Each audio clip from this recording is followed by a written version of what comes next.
এই যে এই যে ভব ঘুরে বলি, মাঝে মাঝে তোমায় কি ভূতে ধরে? ভূতে ধরে না বেশি চুলকুনি তোমার? হ্যাঁ, আমি সত্যি ভাবি এত নির্লজ্জ মানুষ কি করে হতে পারে।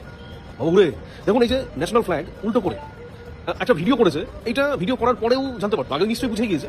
যখন বুঝতে পেরেছে যে আমি ন্যাশনাল ফ্ল্যাগ সম্মানহানি করছি, জাতীয় সম্মানের সম্মানহানি করছি, জাতীয় পতাকা সম্মানহানি করছি, তার উচিত ছিল কি সেই সময় সেই ভিডিওটি ডিলিট করে দাও, পরবর্তীতে ক্ষমা চাইতেই পারে। সেই ভিডিওটি ডিলিট করেনি, যেটাই ন্যাশনাল ফ্ল্যাগ উল্টো করে নিয়ে দৌড়চ্ছে, নাচন কদম করছে। তারপরে ক্ষমা প্রার্থনা করেছে যে ক্ষমা চাইছে, ভুল হয়েছে। সেই ভিডিওটা তার সাথে সত্যি লজ্জা লাগে আমার এদের নির্লজ্জতা দেখে।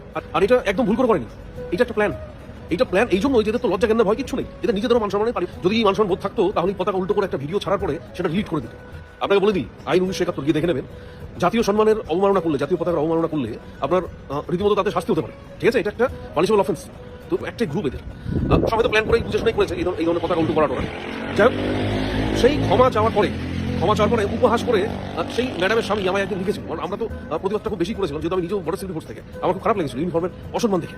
একটা বিএসএফ ইউনিফর্ম অর্জন করতে হয়, যোগ্যতা লাগে, কঠোর পরিশ্রম লাগে। সেই ইউনিফর্ম কারো কাছ থেকে চেয়ে নিয়ে ধীরে করে নেচে সেই ফোর্সের সম্মানহানি, সেটা তো মেনে নেওয়া যায় না। তো আমাকে উপহাস করে লিখেছিল ক্ষমা চাওয়ার পরে। দেখুন এই লেখাটা আছে, এই হচ্ছে তাদের মেন্টালিটি এই টিমটার। তো এদের কাছ থেকে কি আশা করতে পারেন? এরা ভবিষ্যৎ প্রজন্মকে কি শিক্ষা দেবে? এদের কাছ থেকে কিচ্ছু পাবে না। এদের নেই লজ্জা ঘেন্না ভয়, কিচ্ছু নেই। এদের শুধুই একটাই জিনিস আছে, মাস গেলে কত ডলার আমার অ্যাকাউন্টে ঢুকলো, যে কোনো প্রকার। তো বন্ধুরা, এই ভব ঘুরে আর অপরাজিতা একটা ভিডিওর জন্য উল্টো করে ফ্ল্যাগ ধরেছে, আবার বাঁ হাতে ধরেছে। তো সেই ভিডিওটা ছেড়েছে এবং দেখে হচ্ছে যে সে ভুল করেছে।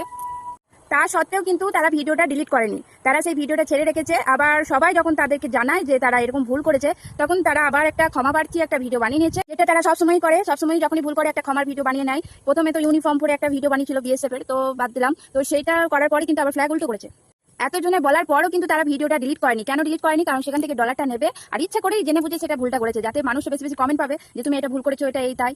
তো দেখছে মানুষে তো কমেন্ট করবে, তাতে তাদের ভিউটা ভালো হবে, আবার ডলারটাও ভালো জমবে, তার জন্য ডলারটা তুলবে, তারপরে কোনো ভিডিও ডিলিট করবে। তার আগে কিন্তু ভিডিওটা ডিলিট করছে না, এটা হচ্ছে ব্যাপার।